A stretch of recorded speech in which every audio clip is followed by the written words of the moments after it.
Welcome to a brand new episode of your go-to geek podcast, Talks with Dorks. And that's right, because we are back to regular scheduled programming. The wrestling side of things is taking just a little hiatus because Danger Zone is in the books, Slam by Me's in the future, and right now we're in the present. And there has been, and ironically, what a week to go back to the geek, because that's a soundbite right there, boys. I'm not even going to lie. Because he's so proud of himself there. I'm so happy with that one because I nearly said dork. But, okay, back to what I was saying. There has been a lot of stuff going on. A lot of trailers have dropped. A lot of stuff has been coming out. And why not bring back the boys to the geek? And the third, I was thinking about this. It's been a while since we've actually done an episode together. It has. It's because you don't turn up when the important stuff's going on. Well, we may have to go back to that because I turned up when you did something and you basically called upon me. Anyway, Kurt's obviously here with us, and because we're back in the geek, and because obviously there's no point in being here for the rest of the episodes, you ain't got a clue what's going on. We've brought back Damo for the fun. What's happening, T? What's happening? It's good to be here, yeah? It is really good to be back. Yes. Hi guys, thanks for having me. Thanks, that was it. Thanks for having me. So, boys, it's been a minute since we've full geeked out, put the wrestling on the back burner and gone for a geek out. And I think, I was thinking, we've had quite a few bit of trailers this week, just in time for this episode. And I don't even know where to dive in because I'm fresh off watching that Super Mario trailer. I've got Michael Jackson on the brain. I've just watched Elvis Presley in concert at the cinemas. I might have bootlegged Scream 7. She doesn't know I've seen. Well, now you know if you watch his stuff or not, if you find this out. year, last time we did this, we said this year a lot of proper cool geek stuff is coming, and it's starting to happen. Where do you want to start? Demo, take it away. What should we start on then? What's the... All right, D, yeah, fair enough. Let's throw you in the thick of it. Right, okay, what's the first one? Of all the trailers you've watched and that, what is the thing you want to talk about? Lord of the Rings. Oh, No. Christ, here we go. I didn't watch any of that trailer. I'm not going to either. As we had a bit of a debate in our WhatsApp group yesterday, which didn't even need to be a debate. Kurt put in some stuff that had gone on in the Geek universe we could talk about, including Lord of the Rings, and I just mentioned everything appeals to me other than Lord of the Rings, because I'm not a fan. Well, the writing's on the wall by the fact that Damo just said, I didn't see that trailer, and it's not even a fucking trailer. There we go. Is it not? No, what was it? What was the news? So it's just a bit... Go on. It's just a bit of news, we'll keep it short and sweet. But yeah, for anyone who cares, firstly, we can be friends. Secondly, the news is that basically Elijah Wood has dropped, kind of unofficially in an interview recently, that he may be returning as Frodo in a new Lord of the Rings movie. Lord of the Rings, The Search for Gollum, I believe it's called, or The Quest for Gollum. I think it's The Search for The Hunt for Gollum or something like that. That's coming out in 2027. So Ian McKellen had already said in an interview previously that if Gandalf were to ever come up again, it would be him because he flat out refuses to let anyone else play Gandalf. And too right. And he may have accidentally, it's Ian, it was almost definitely on purpose, dropped Elijah Wood in it during that interview as well. So Elijah Wood was in an interview fairly recently, and when asked, would you go back to playing Frodo, he basically said, the cat's kind of out the bag on this already. I have to be careful what I say, but needless to say, if the role came out, I would absolutely come back. Basically saying in as many words as he possibly can when you're clearly not allowed to actually confirm it, yes, I'm absolutely coming back. And yeah, I mean, as good as some of the Lord of the Rings spin-offs like Rings of Power and stuff has been, and I'm well up for seeing the original cast back in a proper Lord of the Rings adapted thing, which also one of the rare occasions where they're kind of doing new stuff. I feel like it's like an in-between thing, but yeah, very much up for this. I have passionate views on Lord of the Rings, and the short version of events is the original trilogy of movies from the early 2000s. Absolute stellar. I quite frankly cannot stand the Hobbit movies, and I could go into detail about that, but considering 3 of the people I'm looking at the moment, I have literally no idea what I'm talking about. I've seen the Hobbits. Yeah, Hobbits. Film about walking, but it's not bad. Roman Reigns in 3 of them, isn't Roman Reigns is in 3 of them. No, he's not. Yeah, you try to tell anyone else that. What do you mean? Like, this is what I mean. I don't have a clue. So, I'm just trying to get Ryan involved here. Oh right, you're trying to rage bait me in. No, I'm trying to get you excited and be like, oh shit, I need to go No, watch these so now. the thing is, look. This is what I'm saying with Lord of the Past 5 Rings. minutes, It's just like I've said before. Like, it took me a long time to realise. Clearly, there's certain kind of niche I'm not really into, and like Lord of the Rings isn't my thing. Gladiator, I had that on video and DVD. Never watched 5 minutes of that film. And Lord of the Rings, I think I watched the first one because everyone was going on about it, and I watched it like 2 or 3 times with friends when it was the first. Because what year did that one first one come out? 2000, 2001, yeah. So Yeah, I'd have been 2001, 13, 14, so like a lot of time at the cinemas at that age. I probably might have even gone with Ash, I don't know. But I remember watching it. I watched it a couple of times, and I just got to the end, I was like, I don't get it, I don't understand it. And so I never bothered with anything else. Because clearly and like Harry Potter, like Lord of the Rings, like Gladiator, it's that sort of period piece isn't for me. Titanic's Period's a stretch. I mean, well, it's like it's high fantasy. Kind of medieval that kind of lore, that sort of stuff isn't my bag. Gladiator, great movie, though. Great, mate. I absolutely agree, just not for me. Ironically though, it's not so much period. Like I say, it's mythical fantasy. It's wizards and elves coming together to like, in a strange land to ultimately fight this big bad, who's all powerful, dark lord over everything. And this is the simplest summing up of Lord of the Rings ever, which again, genuinely impressive that not part of your bag, considering how much you like He-Man. It's not a big leap. No, I get it.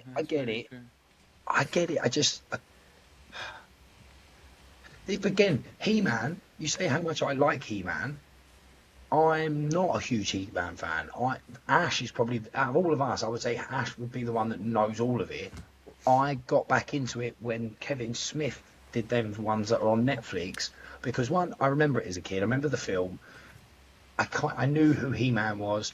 I knew who Orko was, and I knew Battle Cat, but I didn't know anything else other than that. I couldn't remember his name was Adam. None of that. I just got back into it and just enjoyed it. But it isn't I wouldn't swear by. It wouldn't be a tattoo I'd get. Do you know what I mean? Whereas Batman, Superman, I but would. Jared Leto is.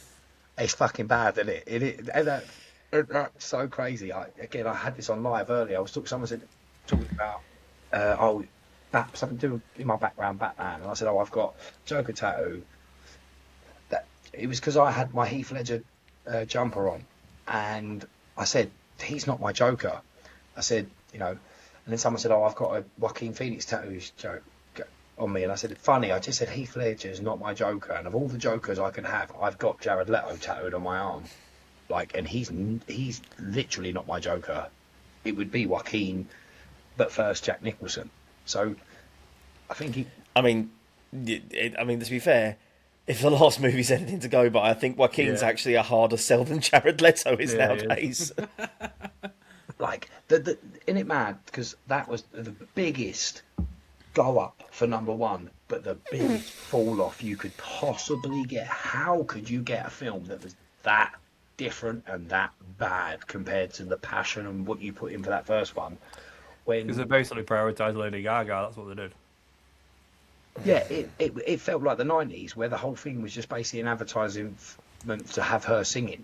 Yep. Like, it's like a 90s film, it's just like, let's just get a sequel out there. I have not to so a many opinions on that film. Not to a masterpiece like that. I've still not seen the second one. You're not really missing out, but I don't want it to ruin the first one. It will. Yeah. On every level, it will. But, yeah, I don't know how much you know about it, D, so I won't spoil a movie that's like 2 years old already. But yeah, on every level, it will ruin it. Like, firstly, it's objectively worse than the first one. That's such a step off in terms of quality. Secondly, it's a totally different genre than the first one. And thirdly, without giving the game away for anyone who's not seen it too much, like, it actually changes some of the lore of the first one that, on a pure plot level, makes the first one worse. Like, retroactively. So, for me, the thing with, like, especially when it comes to DC movies, it sometimes takes me a long time to realise how bad it is because I'm in doubt. And, like, that film, I sat and I watched it, and there were bits I did enjoy. Like, the actual twist at the end, kind of okay, but the terrible twist at the end, like, to put on a movie that was that bad. It's like, you've not only have you just, like, fucked the first one, but you've made this one even worse in a sense, because you've kind of give it what we were expecting at the end of the first one, but you've put all this shit in between it. But when I went to see it in a packed cinema in Leicester Square, and I'd been to a few of these, and generally, Kurt, everyone claps at the end of these films. That film there, I was still it ended, and I was like, sort of like, I don't know. I also looked around, and there was silence. Everyone just got up out of their chair. You sound underwater. Including Jonathan Ross. I see him get up because it was that one where he nearly sat next to us, and everyone just left in silence, and it was like, wow, that was bad. That was really bad. And I think instant. It's a certain type of film where you can't even really talk about and bond over how bad it was. Like, just like you have nothing to say. Because Lady Gaga on board needs to be fired. Honestly, Lady Gaga's not even the bad thing about it necessarily. Like, she is actually okay in it. Like, she suffers by comparison because, like, she's following Margot Robbie, who nails it as Harley Quinn in every film that she's been in. Like, even the first Suicide Squad movie, which is terrible because of the studio meddling. The one thing you can always say about that movie, she is brilliant as Harley Quinn in it. Lady Gaga definitely suffers by comparison to that, but, like, on its own, I think if she was the first Harley Quinn you'd ever seen, absolutely, genuinely brilliant. I've never found that Lady Gaga, like, in a sense, like, never found, like, had a thing for her. You know what I mean? Never thought she was hot or anything like that. But her version of Harley Quinn, there was something I was like, oh, this is kind of hot. Like, it's very, very different, and it could suit if they weren't just belting out random songs as well. Like, it's almost like. It's not so much Lady Gaga that's the problem. She is actually pretty good in the role, and it's a decent interpretation of the character. The problem with the Lady Gaga casting is you can almost hear the studio going, "Oh, we've cast Lady Gaga. Well, she's got to sing then." Like, from a film that is literally a thriller. Joker is a thriller, and it is a masterpiece. It is so good. Like, the whole build up. And to where it gets to, and that ending, because there is so much interpretation with that ending. It realistically, as much as I wanted the sequel, like, Joaquin Phoenix should have stuck. He didn't need one and never done a sequel, because he doesn't do the sequels. This one he thought, like, and again, I don't know why. I don't know what he was thinking when he agreed to it, but I said Lady Gaga was so good. She was so good in it, but Lady Gaga singing in a film that is now a musical, like, we've gone from something that creeped us out, and there was worries, there was all this stuff about the cinemas, weren't there, like there's where police people dressing up as clowns and all that. They said it messes with people's heads, and people were dressing up as clowns and that. And what was they expecting the next one? Everyone to come out and start doing Grease? Yeah, it also tells you a lot of stuff when it tells you a lot of things about it where, like, it was kind of common knowledge that it was a musical. But if anyone remembers, like, all the trailers and all the marketing and stuff like that, not once did any of the actual marketing for the film imply that it was a musical. I think they realised very quickly, like, we can't take it out. It's 90% of the film, but we've fucked it. Yeah. We've made a mistake. And this is the great thing, right? Remember where we said we weren't going to talk about Lord of the Rings? Lord of the Rings has stemmed on to 15 minutes of just... Joker 2 bashing. See, this is what I'm saying. I'm not a joke. It always goes back to Jared Leto and the Joker. It always does in this, but it always has since day one. But it always goes to something relevant. But like I said, with Lord of the Rings, if it's your bag, I understand it. I will never sit here and say, oh, they're shit, they're fucking terrible. Clearly not. They make like billions of pounds. It's just not for me. It's just not my kind of thing. Give me men. That's totally fair. Any day. I've said this a million times. That is clearly my thing. Look at everything I'm into. It features men in spandex. Yeah, no, it's totally fair. Like, you're allowed to not be a Lord of the Rings fan, and because it's just not a cup of tea. Like, again, you're 100% right. I think if people have been saying like these films are terrible, I'm like, they're demonstrably not. But yeah, it's opinions. It's everyone's opinions, and this is when you get going back to DC. The Snyder fans, it has become a point where you're looking at these people and you're like move on. Like, I get it was like I get absolutely cherish what you had, but it's not going to come back. And I mean, actually, maybe it will come back, but don't ruin. Don't do that. Don't give him hope. No. Because of this whole, we don't know what's happening now. It's because last I heard Warner Brothers was getting bought out by Netflix, and that was guaranteed. Now they're getting bought out by Paramount. James Gunn might be in, James Gunn might be out. Actually, I think there was an official thing where they've said nothing's going to change. Like, this whole thing's going to take 2 years. Nothing's going to change. Anything that's being planned, it's still going ahead. We're just going to basically. They're going to let it breathe, because obviously it's still in its infancy. See if the James Gunn thing's working, which, touch wood, it does, because I've liked it so far. I mean, Superman made bank, so yeah. Superman was good. Peacemaker, people hated the ending of Peacemaker season 2, but they're forgetting one thing. It is, you're still connecting that going all the way back to 2013 because it's connected to the Snyder thing, but this is the new universe. That was the cliffhanger ending. That's what happens in stuff like this early on. Peacemaker was great, yeah. If you give me Peacemaker and then what looks like a good Supergirl, I mean, the one thing I am hopeful that if they're very passionate that they may now go, well, now someone else owns Warner Brothers. Now that Batgirl movie that was made and it was never going to see the light of day, I reckon we can make a bit of money, because I'm telling you, Warner Brothers, if by chance you listen to this little podcast with just 270 subscribers on YouTube, if you're one that hasn't subscribed, just put them on.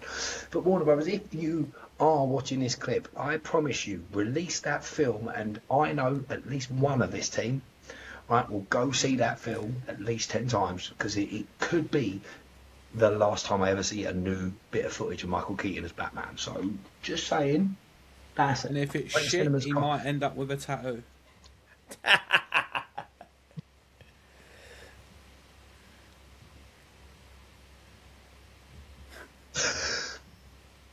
I will get Brent. I don't care how Brendan Fraser looks as Firefly, even if we don't finish the CGI. I'll get it. So I'll get it there. I've got a bit of space. I'll have it done there.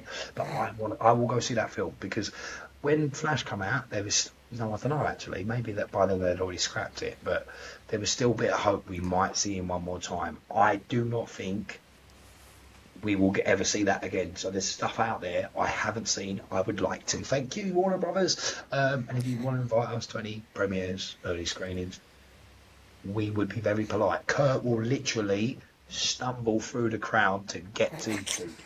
And I'll walk into them because I can't see him.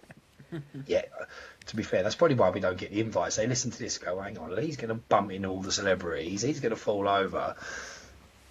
We're still not sure about Damo. He barely speaks. Yeah, at least Damo went polite and said, yeah, I might not turn up.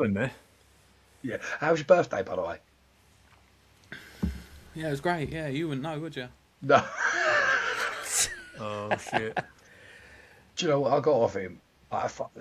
So last week, the day after we had Danger Zone was Damo's birthday. And I knew it was his birthday, but bear in mind, I had just helped, be part of a wrestling show. I had also just won the Rumble. I had my sons. I'm trying to find every excuse to make him. Yeah, I've got a list of about 30 excuses. Yeah, there's still my sons. I was getting home straight after that, and it was straight into my son having an operation. His birthday was Sunday. At 10 o'clock, I was literally about 4 foot away from where I stood. I walked in the front room and I went, fuck. It hit me like a ton of bricks. And he got 2 text messages. The group got a message. Ash then replied and made me look an even bigger mug by saying, I remembered and I'm not even family. He then I was watching that WhatsApp group because he's got the notifications on his thing. Well, no, he hadn't read my messages properly, but I'd seen he'd read the group messages. I was like, oh no, I had to make him sweat. I went on his live, he ignored me. First time, second time, I sat there. I went on, and it was 2 days later. And I messaged him about 4 times, like, he's straight up not talking to me. Like, come on, Dave. Like, you know I'm sorry. Like, I didn't mean to. And then I messaged on his thing, and I started screen recording. I was like, let's see if I get a response. I'm going to see how long it takes. And he responded, he went, yeah, I'm talking to you. Text you later. I was like, oh, no. Then the text comes through about 4 in the morning. Been making you sweat, mate. Oh. Had to be done, man. Had to be done. Yeah, but I get it to your other mates, but have you met me? The anxiety, like, the second I realised I was late, I was sweating. I was like, my cousin, like, literally the one I speak to the most. I was literally playing Xbox with him a day before. He messaged him. To be fair, absolutely too right, D. No, thank you. The one thing we don't. Yeah, it's from the management, isn't it? Yeah, the one thing we haven't acknowledged though is the fucking collateral damage that comes from this as well. Because the third, I don't know, did you get the anxiety text messages as well? Because I did. Oh, I think so. I got oh shit, Kurt. I think Damo's annoyed at me. He wouldn't text me that because he'd know I wouldn't have remembered it's his birthday either. So. And the thing is, and I've more or less let Damo know, as some of people watching this might all know, like generally on each other's birthdays, we always get each other a cameo. It's obviously on my responsibility to deal with this because not only is he my cousin, I forgot his fucking birthday, and I promise you, we have a group, it's sorted, but because of said wrestling show that happened, my bank is literally texting me going, "You're right." I don't expect any cameo or anything. No. It's going to be late, but it was like the idea I've got. It'd be worth being late. Like, so that's all you need to know. It might be after my birthday when I've got a bit of birthday money to spend it on in May, but it'll come. Right? It'll be cool. We had to rearrange it though because Ian Huntley getting killed the other day. Like, that was going to be a big plan, wasn't it? Why? Ryan was on his way to prison and everything when he got the news through on his phone. So the thing about that whole, why are we going into this again? This sort of Because stuff. I know it makes him nervous. You can end it there. We don't have to go into it. I mean, it's all right, but it's one of them things. But like amongst all the what's really cool is like lucky for geeks like us, we know how to not watch the news. I don't know about you lot, but I do not watch the news. No, I don't either. I accidentally watch one video on TikTok all the way through that makes me anxious, as most things do, that's going on out there in the world, that World War III is going to start, Ian Huntley's got this going on, like, well, he's actually got it being turned off, but all this is going on. That's the only time I see the news is when I've accidentally watched the full video on TikTok, and then I get it every other video. Yeah. I'm quite happy to take myself out into my little world of Power Rangers, Batman, Superman, and Geeky, which we can refer back to. Now, did you guys watch the Green Lantern trailer? I have not. The Green Lantern, sorry, the Lanterns trailer. No. Yeah, I watched it before we started recording. Kurt? I may have seen it. D, obviously you're quite happy to talk about it with like... Yeah, go for it. I'm going to do kick him out. I'll be interested in this. No, in the sense of like... I'll be back in 20 minutes. Yeah, it might be one of those that he wants to see it for himself, you know what I mean? So we don't spoil everything that goes on in the trailer. Because it is just a teaser, and that is something I really want to get my point across, because everybody's kicking off about the suit.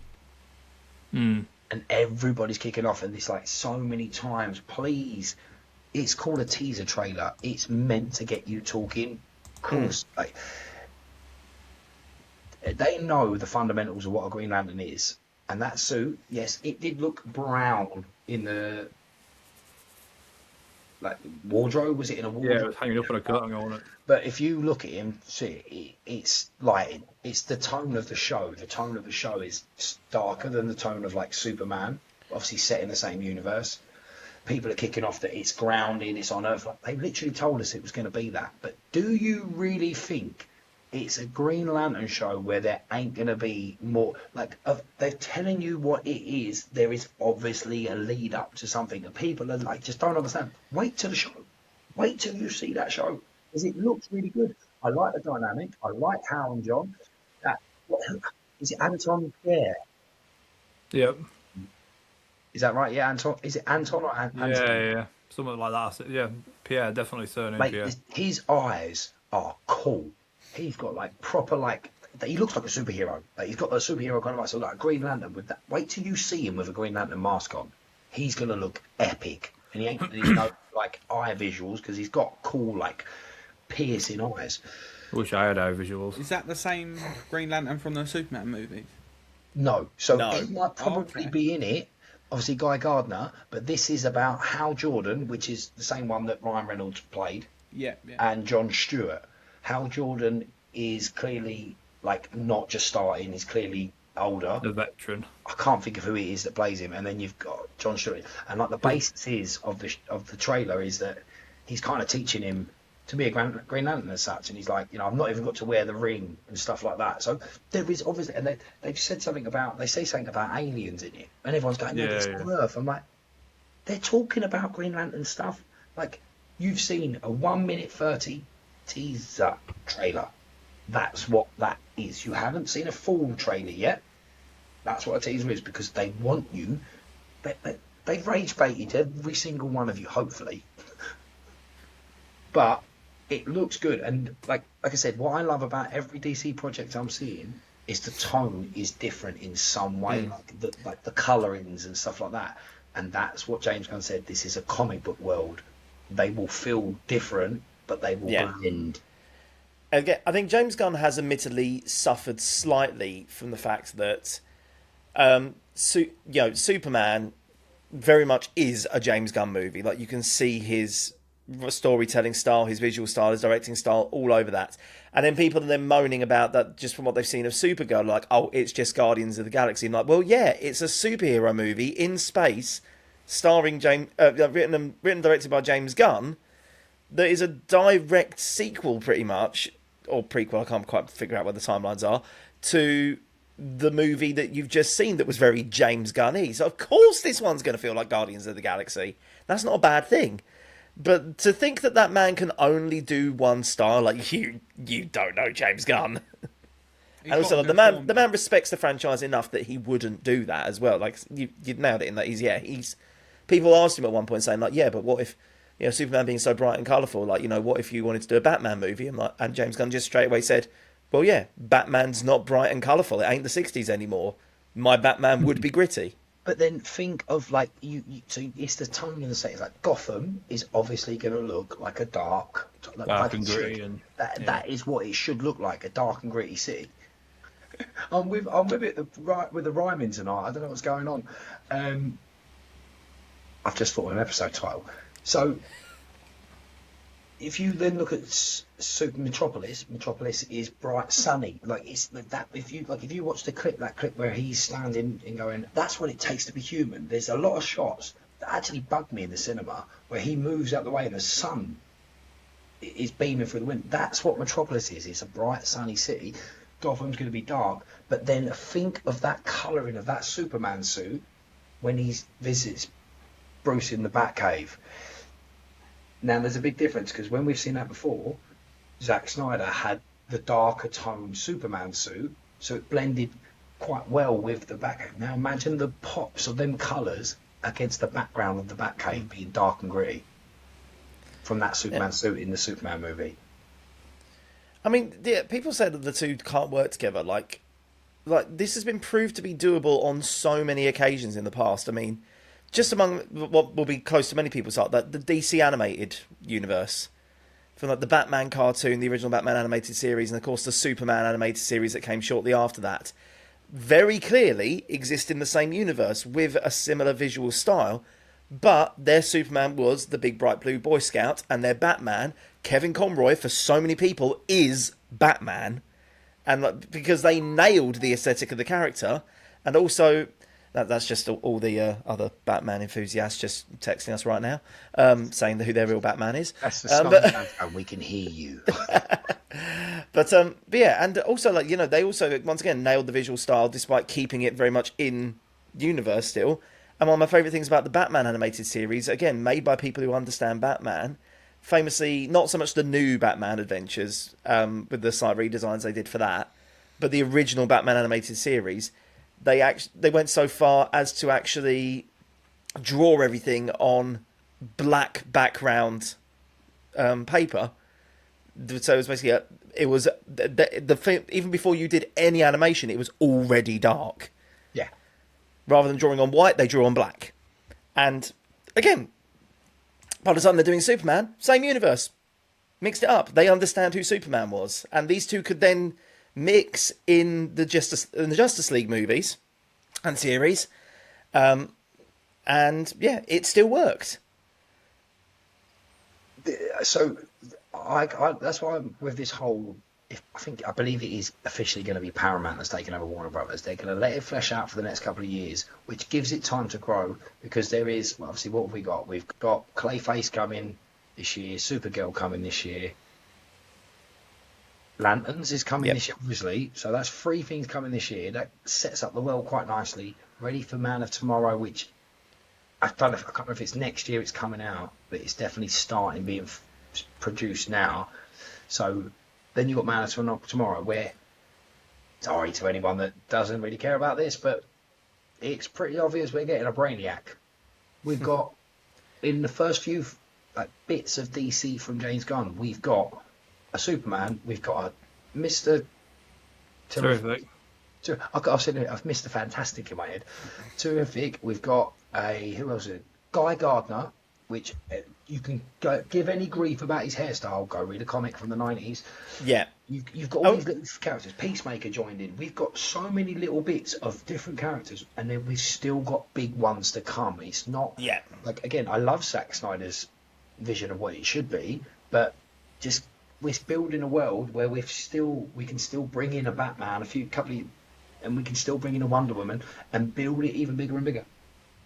And to bring it full circle again, talking about Lanterns, I mean, I love with Guy Gardner that so many people saw him and went, "That's not my Green Lantern." And again, go watch a comic. This was very comic accurate, and also played by king of the nerds, Nathan Fillion. That man gets respect automatically.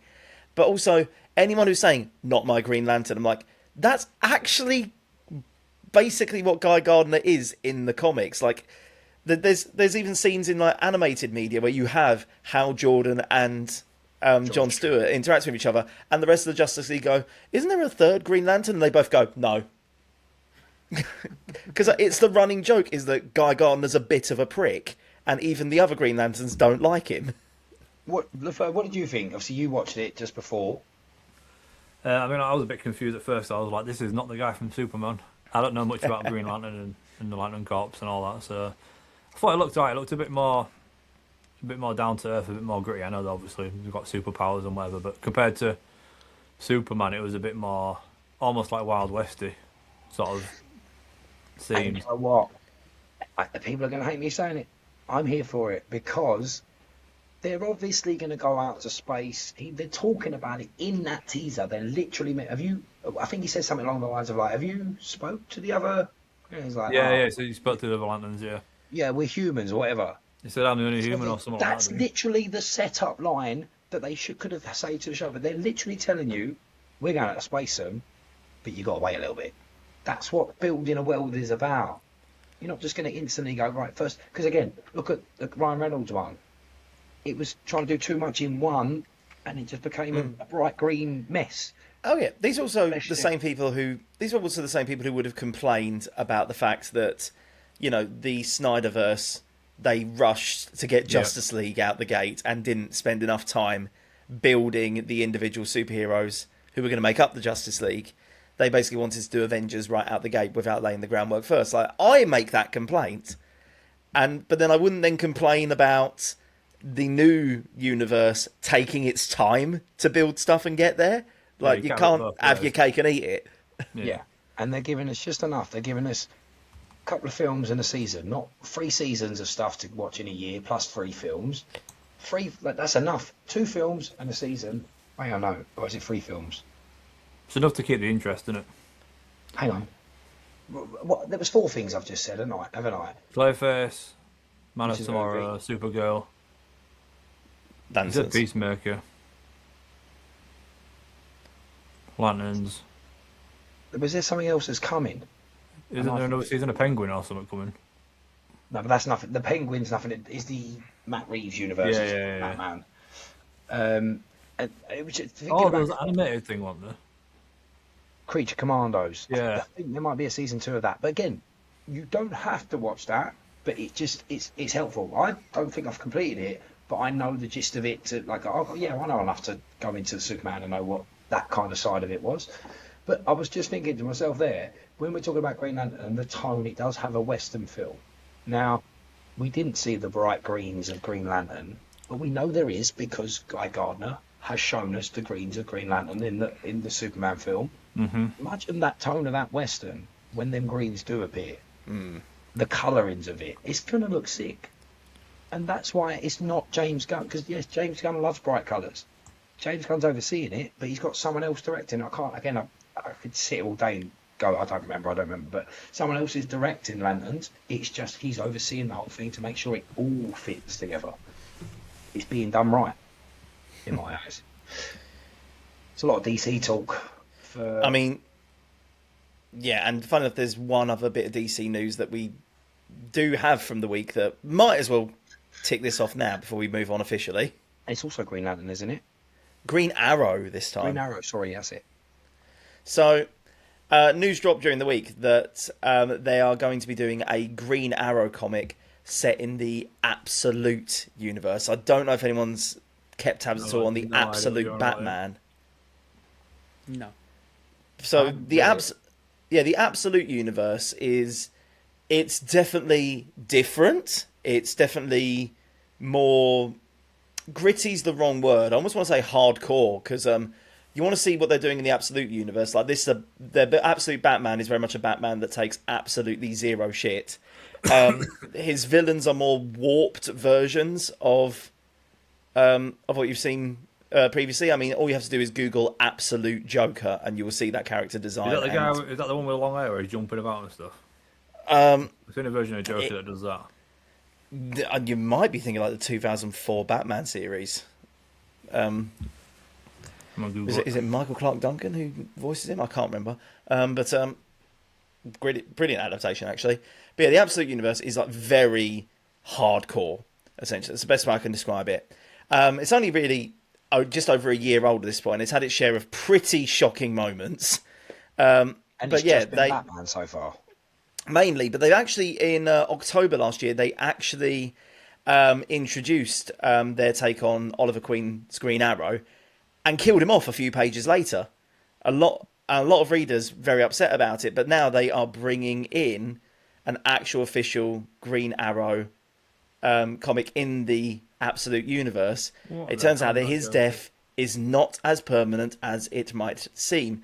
Oliver Queen may be dead, but the Green Arrow is not dead. That's what DC executive editor Chris Conroy has said at a recent meeting, a Comics Pro annual meeting. The upcoming series, Green Arrow Absolute, it has been featuring an undead Green Arrow, dubbed the Longbow Hunter by the press, killing off billionaires who sent out Hawkman to kill Oliver Queen in the first place. Sorry for any spoilers for anyone who's not read Absolute so far. It's a slasher horror series. It very much like Scream and Halloween meets Green Arrow. So again, like the Absolute Universe basically takes your existing characters and puts some kind of warped spin on them. I love something like that. One of my ran. I think I got it at like a boot sale or something. Years. One of my favourite comics, and I reread it online, is the Batman Dracula series from the 90s, because that is so dark. Where it, like, spoilers, Batman becomes a real bat. Like he's then the Batman. He becomes Man-Bat. Like, yeah, he becomes a vampire, but he's the bat. Like, you know what I mean? He's like, it's so good. And, like, it's such a dark story, and it's pretty messed up what goes on in it. And I had only ever read the first one. I think there was 3, and I ended up reading them all online. And such a great. I love stuff like that. And then what was it? They did an animated version of it at one point, like late noughties, early 2010s, I think. Yes, they did. Absolute great comic series. And the other ones I liked were the Metal comics. When you went off, and that's where you got introduced to the Batman Who Laughs, where the multiverse of Batman, and absolute great like series of comics. Yeah, Okay. I reckon if you're a fan of Batman Who Laughs, you will probably like the Absolute series because Yeah, it it's sounds that good. kind of. I'd heard of it, but didn't know much about it, so I'm definitely going to give it a read. We're going to It's like, pause. Go on. sorry, it's like The Boys, a live action version of The Yeah. Boys. If you've seen The Boys, We'll it's go into basically Great way Superman to go that's there, man. evil. we'll The go into the final boys season trailer. coming Hang soon. on. Wait. Because we're going to stop and just hand over to the old sponsors. Do you like trees? Do you like cards? Do you like frogs?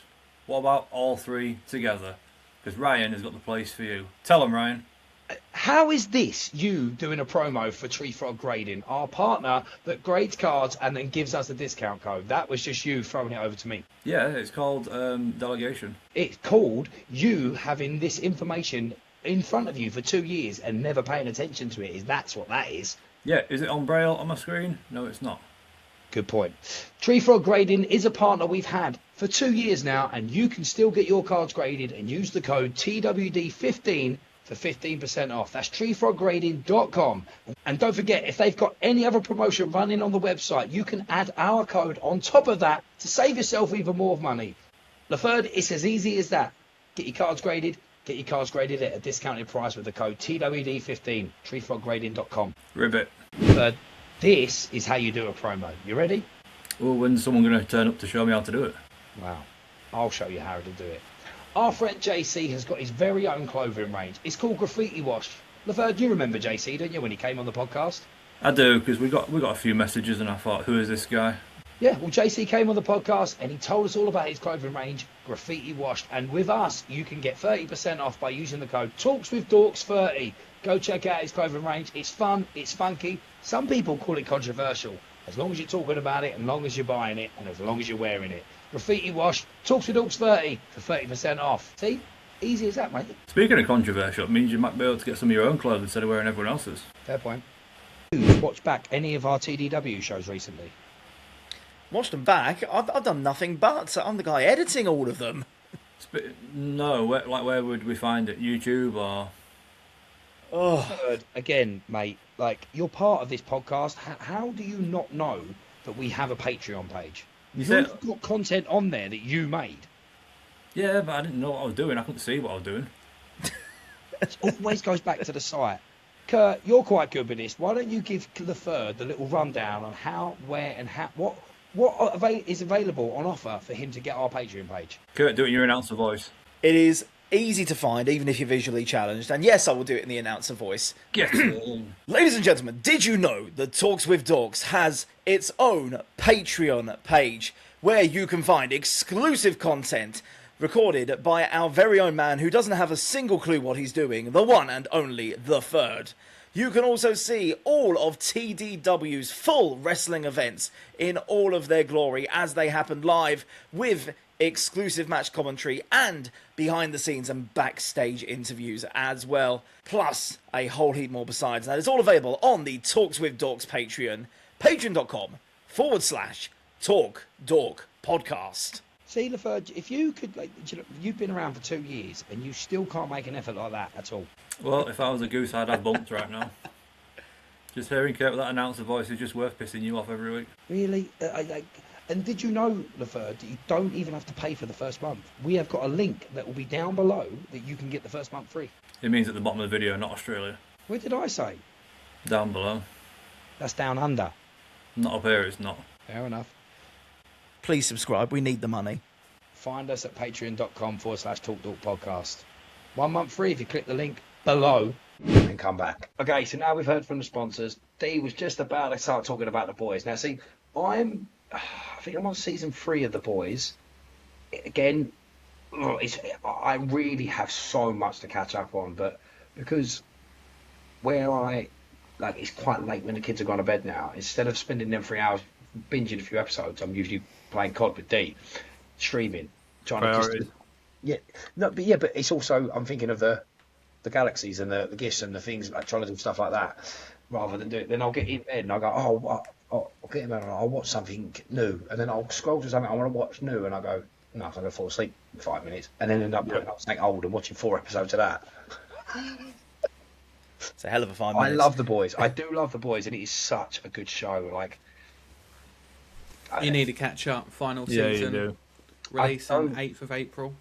I don't know if I've ever, because it's a story I've told on here before, but there's been a few renditions of the group ever since about the first time I ever watched it. When we were doing the first run of the podcast, I said, you've got to watch this show. It's superheroes, more mature one. And Brad, it would have been 2021, so Brad would have been 10, 11.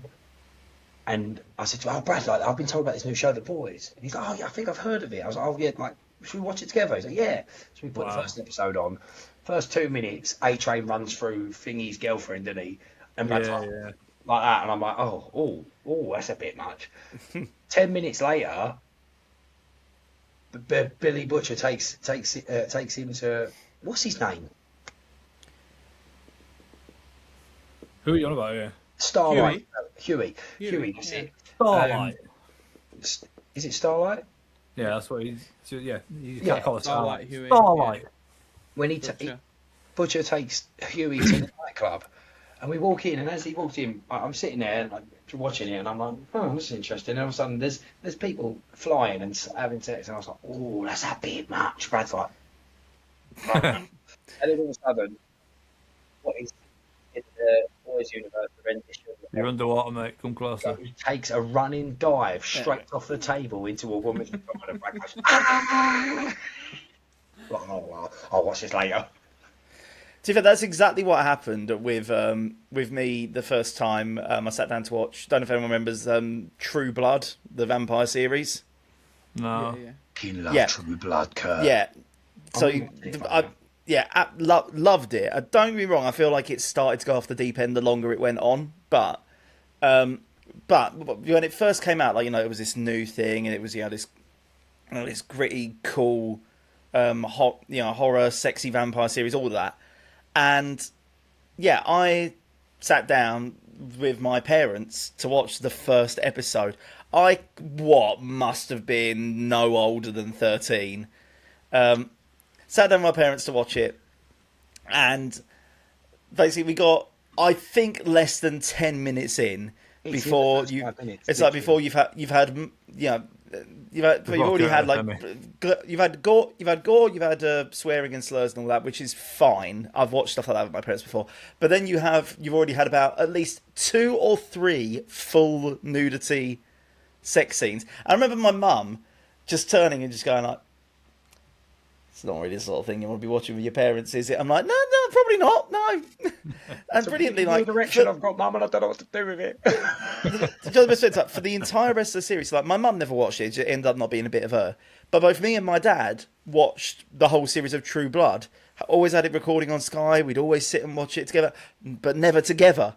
Listen, like, whatever you guys get up to, yeah, our business. That's a bit weird. Like, literally, we'd be turning around to each other and say, you know, Alpha, did you see True Blood? And I was like, yeah, I did. But like, I'd be watching it when I got home from school, and then my dad would watch it on his own, like, later on in the night, after I'd gone to bed. So we'd always be able to catch up with each other and go like, oh yeah, the last episode of True Blood was awesome, wasn't it? We never sat down to watch it together because of how fucking awkward it would have been. the bit that Kurt's missed out about the nudity scene, like in the first 10 minutes, like, so he was 13, I was working in Gran Canaria. This was 2011, so this was, I think it was about 2 or 3 seasons in by this point.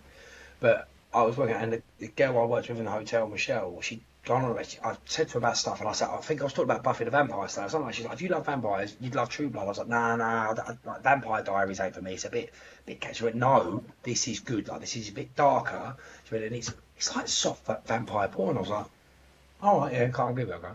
Not even that soft. It's not that soft. Like, in the first 10 minutes, this nudity scene you see is, I think it's a videotape, or at least it needs to be a scene in a videotape of a woman basically being tied up and having sex with a vampire.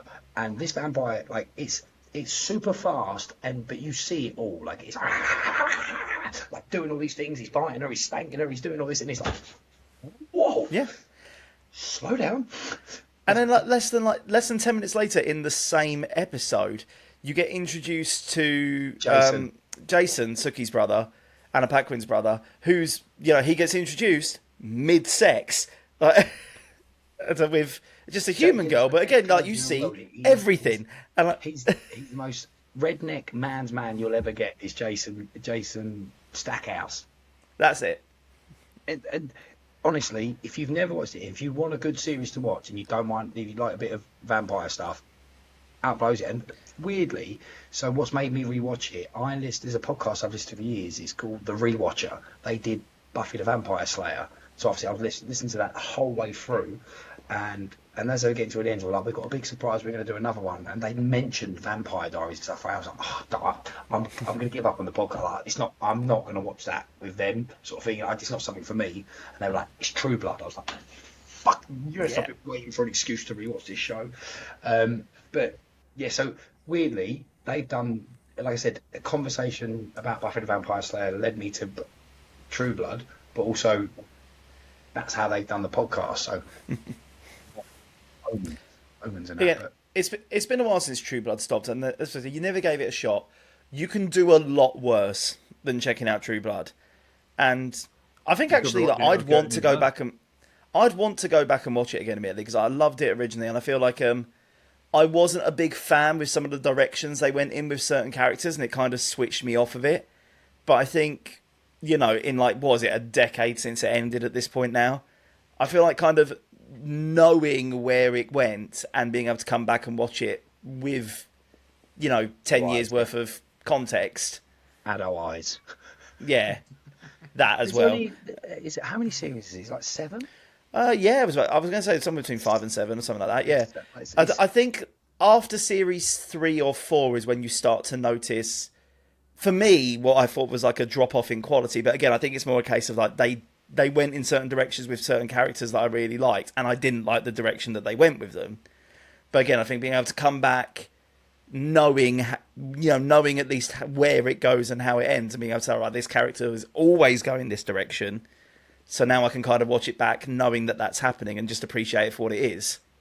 It deals with some like really mad stuff, True Blood. The idea of it is True Blood is a synthetic. It's a blood. drink.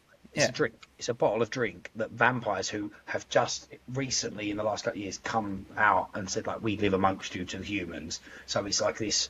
There's this whole world of people adjusting to vampires being real, but they're also saying like there's this blood that we will drink, so we're not drinking yours, sort of thing. But then there's also the vampires that don't want that because they're vampires, they want to be vampires, etc. So it's exactly. There's a dynamic, and it's set in such a redneck town. It's like perfect. I mean, let's put it this way: if you never watch more than this, the opening title sequence for True Blood is one of the best bits of TV title sequences I've ever seen.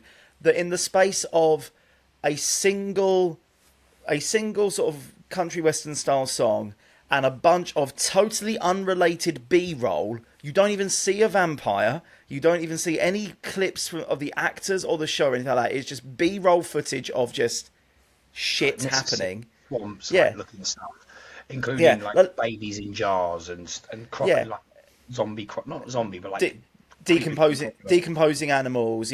Cult leaders preaching. Like none of this footage is in the show, but basically just from getting all this B-roll together and then having it's a country western song. I can't remember the name of it. I think it is just called Bad Things, but it's Case Everett Bad Things. It's in my playlist. There we go. But yeah, it is one of the best TV title sequences ever because it tells you literally everything you need to know about the show without ever spoiling a single element of it. And also, also the song just slaps. Like it's. So, do you think you're going to come off of here and go watch an episode of True Blood, boys? No. You both look really bored about it. Fuck's sake. For the last 5 minutes, they're both like, "Yeah, right, you've sold." I'm just listening to Kurt. No, I know about True Blood. Yeah, I know about. Have you watched it? No, not all of it. Oh, right. I was going to say, if you've sat there and let us ramble on for 15 minutes a bit, and I'll put you 2 pennies in, and we're like, because I don't know much about it. The look of you if you do when we talk wrestling, like, what a fucking show. Let's go back to the things that are coming out. What did we cover?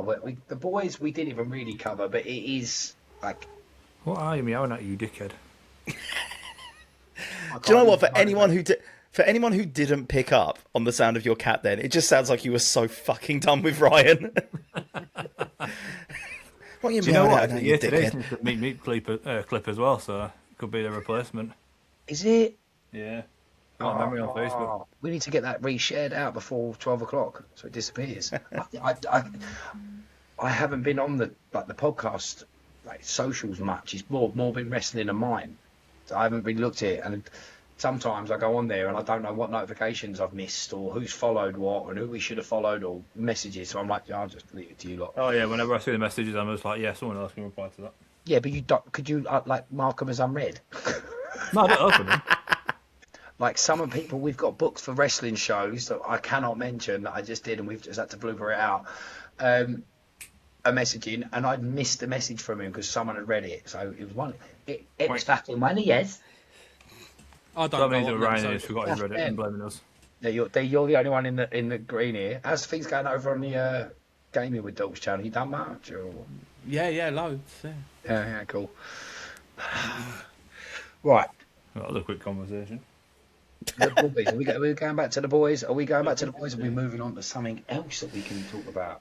I mean, I've got other things, but I'll be honest, like you, I'm a little bit behind on the boys. Yeah, so yeah. that's the problem. Up to date. You're up to Gen that V sort as well. That's the spin-off show to the boys. That Yes, yeah. That's kind of. I'm kind of at the bit. I think season 3 is where it then went into Gen V, so it's kind of like to me. Yeah. Sometimes I'm like, now fucking shows to watch. You got to do season 3 of the boys, season 1 of Gen V, 4, season 4. 2, 5. Yeah. I know that much because I've like I really want to because it happened with The Walking Dead. I got to season 5 and fell off of it a bit. I was like, right, I will catch up. And then then I started watching like Fear the Walking Dead. Daryl's got fucked off on his own dead. Yeah. Carol's out shooting more children through the head. Like all this stuff going on. That's something I probably shouldn't say. Right, that's us cancelled. Yeah, literally 55 minutes into it, and Ryan's got us cancelled after all the stressing he goes through. But like all these things happened, I was like, I ain't never going back to that show. There is about 25 seasons in total to catch up on, and I can't be doing that. Like there's too much. Honestly, it was fun enough just being a Spider-Man fan when No Way Home came out, and there was people saying like, do I need to, knowing that obviously the worst kept secret in the world that Andrew Garfield and Tobey Maguire were going to be in this film. People sitting there going like, so do I need to have seen Spider-Man 1, 2, and 3, Spider-Man 1 and 2, and Spider-Man 1 and 2 before I can see this one? That film was like one of the greatest things. Like, yeah, we get our old Spider. Wait, they've just fucked the MCU. Now I've got to go back and watch it. There's all these new generations that have never seen a Blade film or the original Fantastic Four because we all said it was terrible when they're actually. I like them. I like them both. I generally do. And the X-Men. Yeah. Oh, yeah. I mean, there's some I've never even bothered with, like Dark Phoenix. And I watched that last week for the first time ever. Well, I say that I watched it 3 times and never remember each time what happened because it's that bad. I mean, the worst thing about Dark Phoenix, the worst thing about the Dark Phoenix movie is like, it's not necessarily terrible so much as like it's like the studio knew that people just didn't really care about this particular chronology of X-Men anymore. And also, say what you like about the movie, and I actually think that Sophie Turner's all right in it. It came out too soon since X-Men Last Stand, which also adapted the Dark Phoenix storyline. So it was always going to suffer from comparisons. And also, Jennifer Lawrence is visibly checked out from playing Mystique. So she almost relishes getting killed off. One thing I'm excited for is Blade returning. Is that going to happen? Wesley Snipes. Yeah, he's in Avengers Doomsday. Is he fully confirmed? I know there's now a rumour that they are going to do Blade 4. Again, this is what I think. I think that we are in a world where they have started to realise just fan service is the most important part. If you meet, because people aren't going to the cinemas like they used to. We used to just turn up for Nightmare on Elm Street 65 because it was a Nightmare on Elm Street film. Now we can't be asked because we can watch. We'll just wait till it comes out here if it's not going to be that good. Yeah, watch your players, Dick. Give us what we want. Bring back a Michael Keaton. Bring back Karate Kid and do this in that kind of world. Give us a Superman universe or a DC universe that people are going to want to stick around to. And also, I think as well, it's not even the case of like the nostalgia necessarily. Sometimes it's a case of like, with superhero movies being what they are, just constant reboots without ever getting closure on the original. That's what kills it. I mean, I actually think a lot of people are so much more willing to roll with the inevitable reboot they will do of the X-Men in the MCU, knowing that when when Disney bought Fox and Marvel now owns the X-Men again, they at least had the decency to say, right, at least one more of the people that we'll put a bow on it, and then we'll move on. I think that's what was a big factor in the change of Marvel, because when they first got it, there was definitely rumours that everyone was getting recast and it was all going to be that, and they were going to continue building the MCU into that. But the idea of the multiverse was going one way, and I think No Way Home was a big factor into like, hang on. Yeah, because obviously you then got like what's his name? Hugh Jackman going, I know I've said I'm quit this about 15 times. Yeah. You know them Deadpool movies that have just, as I've just done that movie that killed me off finally, and I'm never coming back to the role, they decided to bring out a Deadpool movie that'd be pretty fucking fun to get involved with. That could have been a goodbye to them characters, though. Yeah. So they've got this Doomsday and that, so now we're going to get the closure on. I mean, we know that pretty much most of the Marvel universes we've seen, the Blades, the Fantastic Four, in some factor or anything, is going to be involved.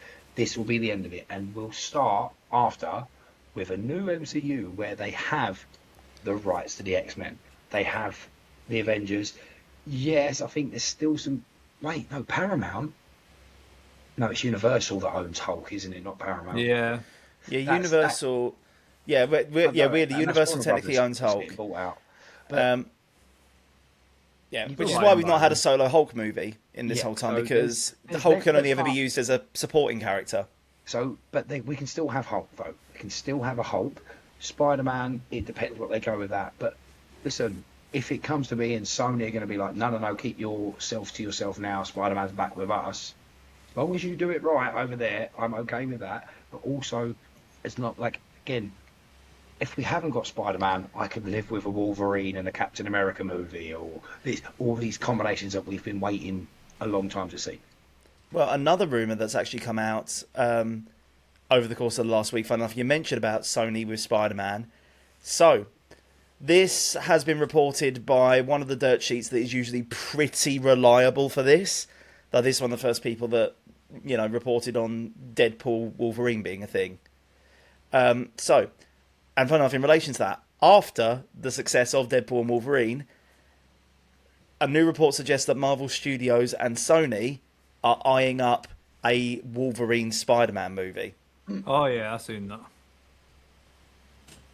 Okay. So, yeah, they're apparently in early discussions about that crossover project. The question on whether it's Hugh Jackman Wolverine and... Tom Holland Spider-Man or Tobey Maguire Spider-Man or whatever. There's been mocked up stills of Hugh Jackman and Tobey Maguire, but that's very much just fan edits at this point. But yeah, apparently it's something that Marvel and Sony are seriously interested in doing down the line. So, and also I think Sony admittedly have to hold their hands up and say that their Spider-Verse movies, not the animated Spider-Verse movie with the Miles Morales stuff, which is amazing. But like the Spider-Man cinematic universe of we're making movies about Spider-Man's villains. Morbius. I think even they have to hold up their hands and say these ain't been great. But the ones that have always been an absolute winner are the ones that we've made of actual Spider-Man with Marvel. Yeah, that's why Sony would. I mean, they could keep. Look, we're done now. We're done with our partnership. I think they would be silly because of exactly what you're saying. Keep it connected. You still make all the Spider-Man money. But you're letting Marvel do most of the work. Like, this is what we're doing with it. Follow this. Here's the guideline. All right, cool. We'll make some money out of this. Because it's easy for them, exactly. So you make the money. All the merchandise, all of it. Yeah, you make the money, but it's in a project that's being helmed by the people who, what's the words? Oh yeah, know the fucking character. Yeah, it's a win-win for them. They can't lose on that one. Be a win-win for us as well. Yeah, if we get exactly. It's that going back to what I was saying. Fan service. Yes, you are the ones that create the stuff, but we're the ones that absorb it, and we want stuff that we could be like. We're tired of just seeing a Batman because we need a Batman movie every few years. Yeah, and there hasn't been great Batman along the way. Of course there has, but in that sense of just take it, just give us stuff we're going to want to see. Not give. All right, let's build a.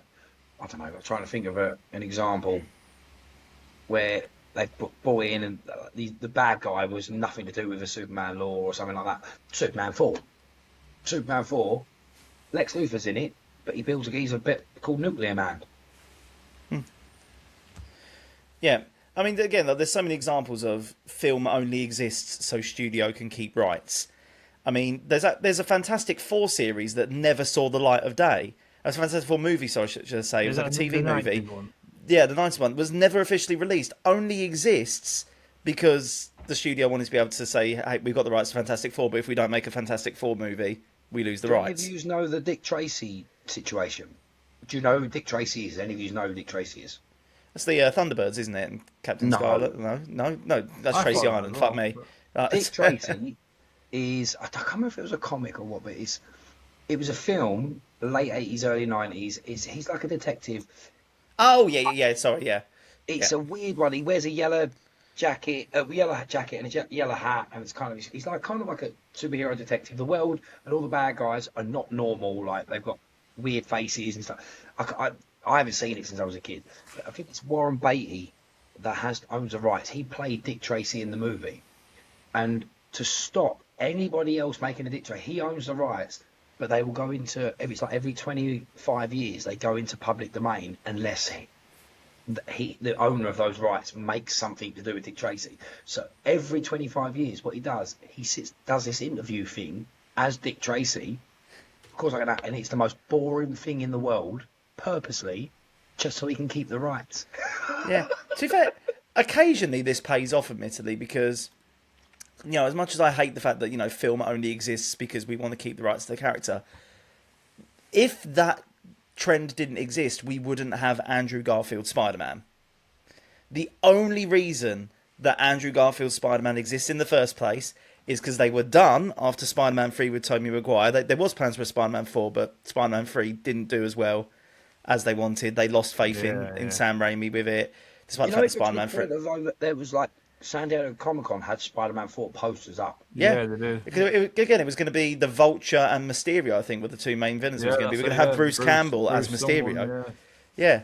And that's one of the biggest crimes that film never got made. And it's part of the fact that, that Spider-Man 3 didn't perform as well. They lost faith in Sam Raimi, despite the fact part of the reason why Spider-Man 3 is so divisive is because Sam Raimi basically got forced by the studio to include certain things he didn't want to include.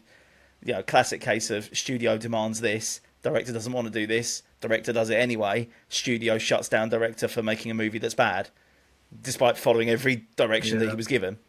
But because they didn't want to lose the rights back to Marvel, that's why, you know, only a couple of years after Spider-Man 3, it got rebooted with Andrew Garfield. But that is a great film. Yeah, to be fair, Spider-Man 1... No, Amazing Spider-Man is great. Yeah, Amazing Spider-Man is amazing, ironically. I love his Peter Parker. Yep. Yeah. Also, I love the fact that a lot of people get annoyed with like the suit in Spider-Man 1, but like, you know, as a redesign, it's not terrible. And also, it's so obviously homemade. One of the issues I've always had, admittedly, with Spider-Man 1, Tobey Maguire Spider-Man 1, is literally he graduates from... you know, wrestling in a hoodie to full, proper, perfect superhero suit in one go. I'm like, this is the same man who can't afford to pay rent in his New York apartment that's like 2 feet wide. Like, yet he somehow was able to make a suit that cool, that quickly. That quality as well. Yeah, Tom Holland gets explained very quickly. He's wrestling in a hoodie and balaclava and that until Tony Stark gives him an upgraded suit. And it's only then that, if anything, his new suit now is a downgrade from... his Stark Tech suits, where he's finally been able to use what he had, but also homebrew it a little bit. And actually, I think like the new Spider-Man suit in the new movie is probably the most comic accurate Spider-Man suit we're ever going to have. But yeah, Andrew Garfield, the first suit, so clearly homemade. It's basically like a modified wetsuit with like sunglasses lenses that he's put into the mask, but it still looks like Spider-Man, but is believably makeable by someone who knows what they're doing, but still on a budget. And then also it meant that when they finally then graduated him to the, at the time, most comic accurate Spider-Man suit ever in Spider-Man 2, which ironically is actually a worse movie, but best Spider-Man suits, event. People have been salivating for it, but also it made sense for like that natural progression of did the homemade suit, bit rough around the edges, but then now I've been doing this a little bit longer, I've refined it. You're absolutely right. But with the Spider-Man one, it's kind of the thing of suspend disbelief, isn't it? You sometimes just rather than explain a thing, they're just going to throw it at you, and we didn't think about it at the time until there was an Andrew Garfield to compare. Go, hang on, yeah, like Tobey Maguire just had a fucking cool looking suit that a broke ass kid wouldn't have the means to have. Yeah. It's the first time we had proper Spider-Man, like, on the yeah. You won't even criticise it, would you? Yeah, I mean, that film that was set boundary. It's one of the, there was so much going on that era, early 2000s, about superheroes that set the future of what we've got. X-Men, Spider-Man, Fantastic Four, Smallville was a massive part of it all. Like the TV series, what a TV series of superheroes could be like, which literally spawned the whole Arrowverse. There was so much going on that it's now, yes, not everything's perfect. We didn't get X-Men in the comic accurate things, but we got the X-Men. We got this going on that's now led to a point of, okay, instead of recasting them, we're now going to give you them one last time, and they're going to look right. Because that's obviously what you've waited 26 years to see, and do stuff like that. So we'll see it there. Right, okay. We could go to the Daredevil side of it, but obviously I tried watching that trailer and it was 30 seconds. It's pretty much what we covered last time with Daredevil, like Jessica Jones, etc. There. Did watch that Super Mario one before we come on, and I'm not going to lie to you. Again, going back to the whole fan service, Sonic was not the Sonic movie. I wanted a Sonic in Emerald Hill sort of movie. I loved that Sonic film. But when I watched it and saw what they did with it and how he could, like, he still goes to that place and stuff like that. He started there, yeah. Yeah, listen, and the way they're doing it and they're bringing all the characters into it that I love, because I was a big Sonic head. I used to collect weekly the Sonic the comic from my little shop in Basildon. Like, he used to keep that aside for me, Sonic the comic, and I used to read that religiously. Watched all the cartoon. One of my favourite tunes. That is banger, absolute banger. That's on his playlist as well. Loved it. Mario again. No, absolutely loved it. I did at the time love the Super Mario movie, but now look back on it, and it's not. We've said this before. It's not a Super Mario movie, but the first Super Mario movie, and even with the Chris Pratt playing Mario, brilliant, great film. Second one, up in the game a little bit by the looks of it. Yoshi's in it. Yeah. I mean, going on to the Chris Pratt's playing Mario, and don't get me wrong, I feel like, it did really stink of, like, Chris Pratt's in blooming everything at the moment. Yeah. But also, let's put it this way. Mario's voice works very well when it's a soundbite in a largely dialogue-free video game. Do you really, honestly, please, go in the comments on this video and tell me that you seriously wanted 90 whole minutes worth of, woohoo, it's me, Mario. That was actually okie dokie. Tell me you wanted 90 straight minutes of that. I do now, but from you. I want it for 90 minutes. Yeah, just Kurt, stop. We're just going to let Kurt do that for now.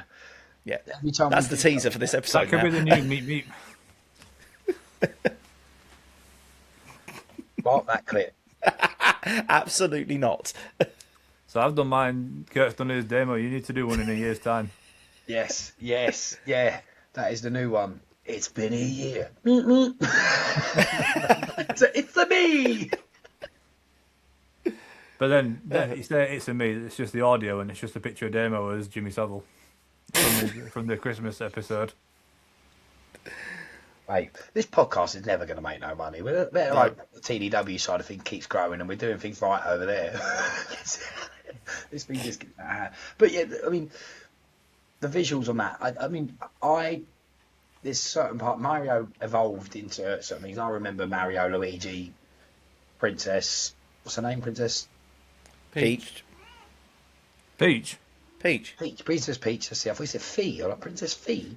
Princess Toadstool, if you're old school. In the yellow one as well. Toad, Yoshi, Wario. I remember that. But like, I never knew Bowser. Oh, hang on. King Koopa. He'll always been King Koopa to me. Had a kid or anything like that, but he looks cool.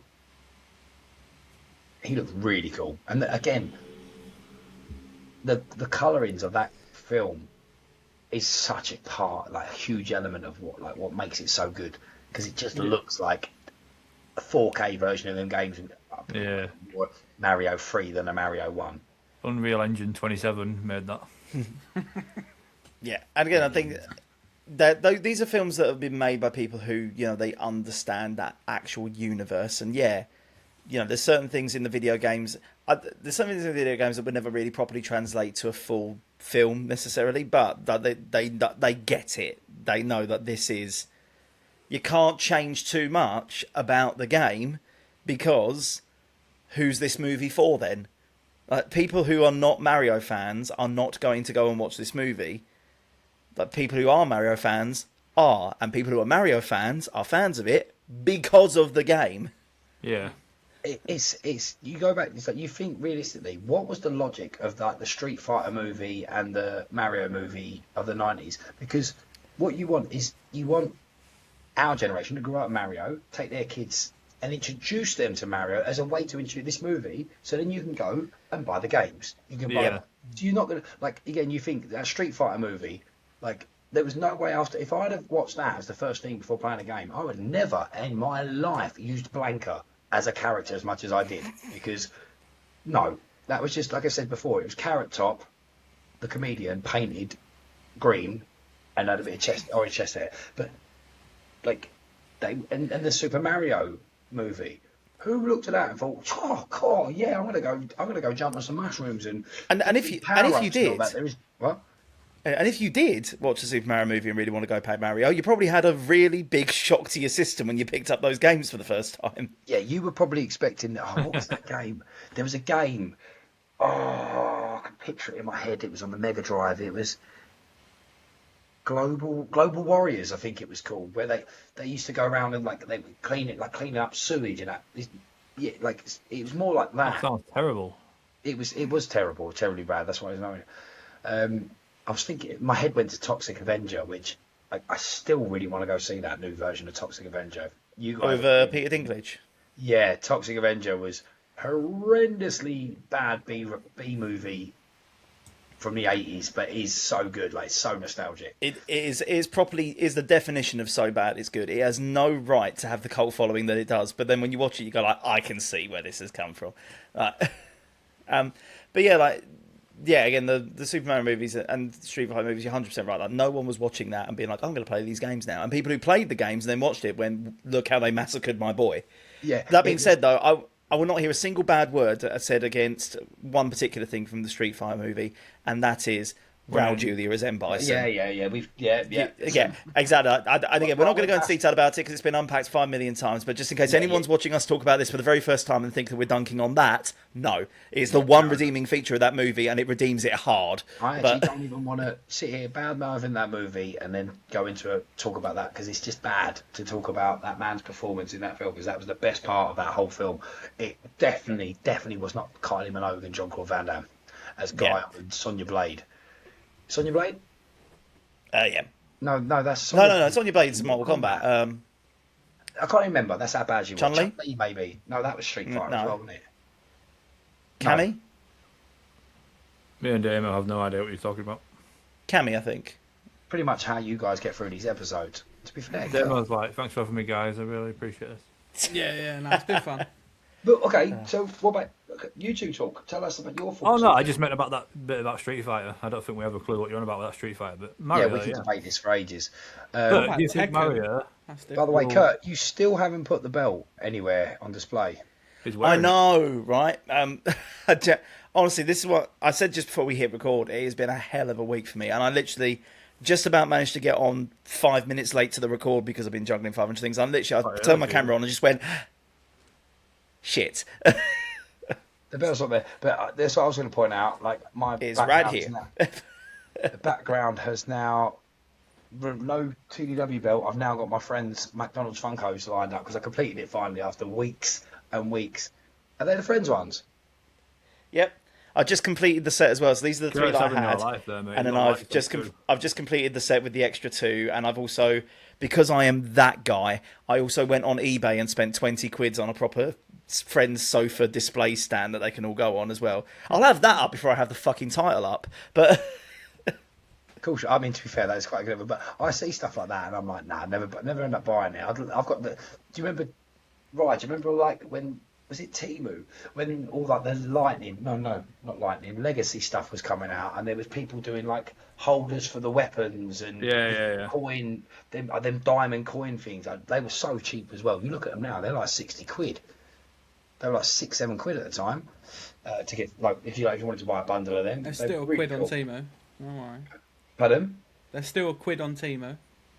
Oh, are they? Demo's just checking now. Yeah, but there's all my Power Ranger stuff's from my mum's. There's no point buying cool displays until I can get all the shelving sorted. It's been 4 years of living in this house, I think. Still ain't sorted out. But where was we at? I don't even remember. We was on about Mario, weren't we? I think we moved past that, didn't we? No, we was on about Mario. Then you bullied Kurt for not having the belt up. Yep. That was it. Talking about displays in the background. That's what we were talking about. And what did you say? Oh, that was the friend stuff. So I can't remember if it was you guys I spoke to, but when it was my nephew Mickey, when they sent me a duplicate Ross at one point, and I rang my nephew Mickey and I went, Nick, did you know that there's a rare Friends Funko from McDonald's? He went, no, what? I was like, there's a 7th one. You don't know about it? He's like, no, was it Gunther? I was like, no. So who? I went, it's Russ. He went, who's Russ? I went, do you remember the guy that Rachel dated for the half an episode that was definitely Ross? And he went, is there? I went, yeah. And I FaceTime him, showed him the two Rosses. He went, you're a prick, aren't you? That was the only way I could explain the fact that I purposely asked him for a Chandler, I think, at the time or whatever. Didn't give me it. Talking about Mickey, he missed his haircut. I know. He texted me this morning. So we were playing COD last night with my nephew Mickey. We went on. Nick was like, "Look, I'm going on holiday tomorrow. I'm getting up later, but I've got to go and get my hair cut, and I'm going flying in the afternoon." And we played one game. We won. Like easy win, would it? Like he was like proper, just like straight up easy win. He's like, "All right, yeah, I'll have another one." So we played the second one. And he was like, "Yeah, I'm probably gonna be done after this one." We won. He was like, "Oh, all right, I'll have a third one." We won. He's like, no, definitely after this, not doing it. We won the third one, and he went, no, I'm going to come off. And we was like, he went, but you don't generally come off until you lose one when you've got a win streak. And you went, all right, I'll have one more, no more. We won. 4 wins in it, and he's like, no, I've got to go. We went back to the lobby and everything, and we're sitting there. He was like, right. I was like, D, you gonna have another one? I was like, yeah, I'm gonna have one more thing. And then Mickey went, all right, I'll have one more. That's it. And we ended up winning 5 games in a row. And he was like, no, won that, yeah. He was like, no. I think I went, I'm definitely. And Mickey went, yeah. I can't hear anything you're saying, mate. Who, me? Yeah, your mic keeps going away. It's because I'm farther away. It's because I still haven't sorted the stand out. Oh, brilliant. That's going to be good.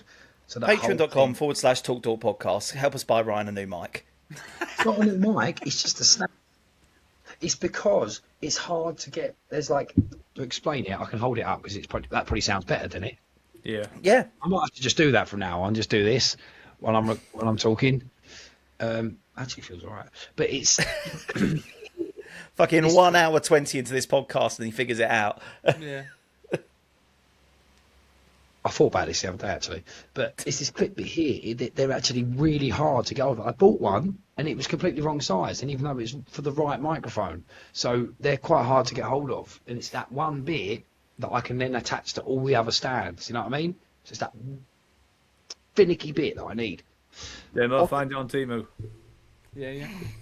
I probably will. I'm going to have to do a bit of searching. I've got to get Mother's Day stuff as well. Probably spend some time on Temu for that. You know what I mean? Sorry, Sandra. 2 months to get there. I'm not talking about my mum. I'll be going nice with mama. Got some on your shoulder. Right, boys. Is there any other bits of news, anything before we wrap up? Because we're an hour and 22 in. I've enjoyed this, by the way. Good little geek out, proper geek out. No, I don't think there's anything else. No, I just enjoyed it as well, or just me? Just you, mate. Just you. We've had a terrible time, all 3 of us. Enjoy Kurt. Yeah, enjoy, Kurt. Cheers, mate. Happy Enjoy birthday, you too. D. Yeah. So the episode Don't title hold a is, grudge. because I mean I thought I was going to do more rhyming throughout. It's either going to be I'm a poet and I don't know it as the episode title, or better late than never for your birthday. And for Kurt turning up late. Better late than never. There you go. There's the episode. And Kurt going to have to spend the next 55 hours sitting here while his whole thing uploads. But, yeah, honestly, better late than never is the story of my life. I mean, for those of you who've not heard us talk, like, acknowledge this before, the way our system works for recording this podcast is everybody gets recorded separately, and then the system's really nice. It then basically cobbles everyone together. Everyone uploads into one central file, which is lovely because it means you're only, as long as your connection's stable, you're fine. Like, one bad person's bad connection doesn't screw the whole thing. Unfortunately, talk about one person's bad connection. So currently, looking on the right, already, Laferd is 99% uploaded. The second we press stop on this record, he will be done in about 0.5 seconds flat. Ryan's the same. Damo's the same. I am on 24% at the moment. It's 11 o'clock at night at the moment I say this sentence. I'm going to be here until 1 a.m. Okay, I've said this to you a million times, right? And we don't even, this is the conversation for afterwards, right? We say this to you. Your camera will have settings you need to reduce the not while we're recording, Kurt. Not while we're recording. I'm not doing it now. Right, but it will have settings. It's because that message comes up every time you come in here saying Kurt will be recorded in 1080p. It's because your camera resolution is trying to give us 4K when it doesn't do it. You need to reduce it somehow, or go get a 1080p camera and use that. Yeah, ironically, I bought a camera that is too good for this platform, basically. I've got a good camera. Maybe if anyone wants I also to have a mic that sits in its stand as well. It's great. We're getting personal now. Right. So, any more news? Yeah. Kurt doesn't know about Jacob rinsing you before he came. Oh, don't. How long we got? Working, but that was amazing. Jacob's was on one tonight. The kid is obviously uber smart, but also when he wants to be a smart ass, his brain works better than anyone. He's so quick. What was he saying? I can't even remember now. I remember, and I also remember what he said at the show as well. He came up to you at the show, didn't he? He said, "Ryan, ask me a maths question." And you asked him a maths question, and he just said a random number, and he goes, "It's probably wrong, but look how quick I worked it out." Neve's still buzzing about that, by the way. She was absolutely buzzing about seeing Jacob running around terrorising you before that show. He honestly, he comes up and he always goes, "Ryan, what do you think about this?" And honestly, 8-year-old kid makes my brain hurt more than my teachers did. I'm trying to talk to me about like geography and stuff like that. Jacob would just ask me about something to do with wrestling, which he shouldn't even know more than me. I'm the guy that's been around the business for a long time, and he tells me stuff, and I go, "Yeah, that makes perfect sense." Actually, yeah, I never thought of it like that. What if he did be Undertaker's streak instead of Brock Lesnar or something like that? And it's like, yeah, that would have been great. That would have been such good storytelling. That's why when we do booking meetings for TDW, Jacob's there. Like, he comes up with all the stuff.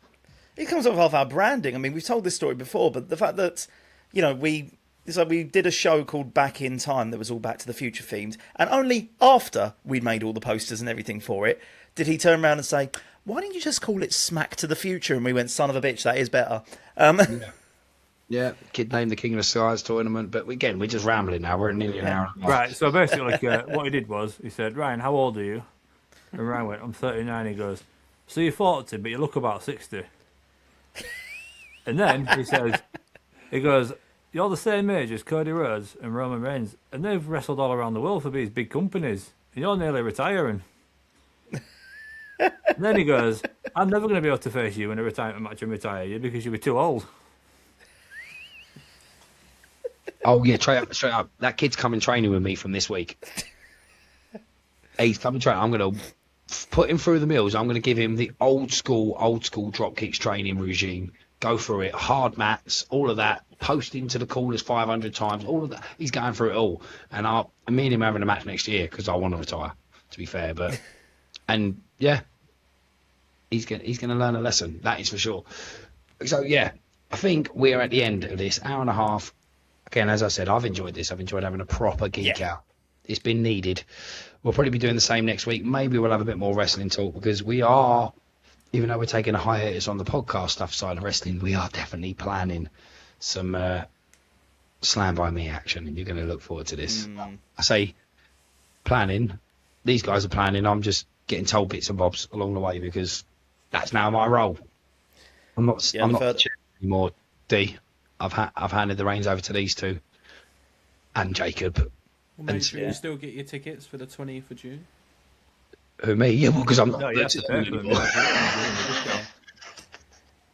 But yes, Slam by Me is coming June 20th. People are already buying tickets. I knew there was going to be a buzz about this show. We're telling you this is going to be our biggest one yet, and we proved that by how good and well we put together the Danger Zone. Get your tickets. You know what to do with all the other stuff. You've heard from Tree Frog. You've heard from JC. You've heard about our Patreon. Go check it out. Links for most of the stuff is down below. I'm Ryan. That's LaFerd. That's Kurt. That's Damo. See you later. Thanks for having us. Thanks for having me. It's been good to be back.